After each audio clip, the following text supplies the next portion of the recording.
Sir आज आप जंतर मंतर में आ रखे हैं, क्या मांगे हैं आपकी और क्या इंट्रोडक्शन दीजिए पहले तो आप। मेरा नाम रीमान सोरेन है, मैं ऑल सेंट्रल स्टूडेंट यूनियन का जनरल सेक्रेटरी हूँ। हम लोग आसाम से आए हुए हैं दिल्ली जंतर मंतर धरना देने के लिए।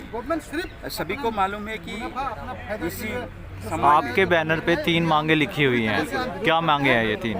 पहले बार असम का 47 लोग अभी तक ओबीसी कैटेगरी से बिलोंग कर रहे हैं। हम लोगों का डिमांड है कि जल्द ही जल्द जैसे उड़ीसा, झारखंड, वेस्ट बंगाल का 47 लोग एसटी कैटेगरी में बिलोंग कर रहे हैं, उसी तरह सरकार संविधान का सिस्टम को चेंज करके 47 को एसटी में लाया जाए। पहले बार।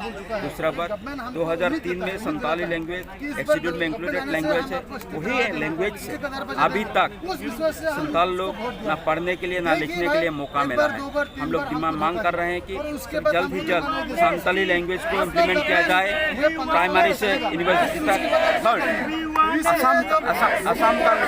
असम का लोग फॉरेस्ट ड्वेलर अंडर में रह रहे हैं, फॉरेस्ट ट्रेडिशनल ड्वेलर 2006 एक्ट के अंदर में काम कर रह रहे हैं। हम लोगों का डिमांड है फॉरेस्ट ड्वेलर ट्रेडिशनल एक्ट जो है, इसमें अगर 47 लोगों को जमीन मिलना चाहिए तो इसमें 3 जनरेशन होना जरूरी है। 3 जनरेशन होना मतलब 75 ईयर्स होना जरूरी है। हम लोगों का मांग है कि फॉरेस्ट ड्वेलर ट्रेडिशनल एक्ट 2006 इसको रिव्यू किया जाए, इसके ऊपर विचार किया जाए, ताकि फॉरेस्ट ट्रेडिशनल ड्वेलर एक्ट 2006 को 47 लोगों के लिए, ओबीसी कैटेगरी के लोगों के लिए 30 साल का किया जाए, ताकि उन लोग अपना हक और अधिकार उस जमीन के ऊपर रहे। तो सर आपकी सरकार मांगे क्यों नहीं सुन रही? आप इतने सालों से स्ट्रगल कर रहे हैं अपनी मांगों को लेकर के, सरकार सुन क्यों नहीं रही आपकी मांगे? देखिए, जब तक सरकार इस मांग को पॉलिटिकलाइज करेगा, पॉलिटिकल का मुद्दा बनाएगा, तब तक 47 लोगों का शेड्यूल ट्राइब का स्टेटस दरवाजा कभी नहीं दिया जाएगा। हम लोगों का मांग है, अगर गवर्नमेंट किसी का अधिकार को अमेंडमेंट करके संविधान में लागू कर सकता है, हम वही डिमांड कर रहे हैं असम गवर्नमेंट और सेंट्रल गवर्नमेंट ऑफ इंडिया को, कि 47 का जो शेड्यूल ट्राइब का स्टेटस का जो मांग है, वही मांग को संवैधानिक तौर से उसको सुलझाया जाए, उसके ऊपर चर्चा किया जाए और पार्लियामेंट में इसके ऊपर विचार किया जाए। क्या कहना चाहेंगे अपने भाइयों को जो जंतर मंतर पे आ रखे हैं? जितने जंतर मंतर में आ चुके हैं उन लोगों को मेरे सलाम, मेरे शुक्रिया। इन लोगों ने पूरा आसाम का जो मुद्दा है वही मुद्दा लेके यहाँ आए हैं। उन लोग हम लोगों के साथ धरना कर रहे हैं। और मेरा कहना ये है कि 47 लोगों का जो डिमांड्स है वो बहुत पुराना डिमांड्स है। उस डिमांड को फुलफिल करने के लिए,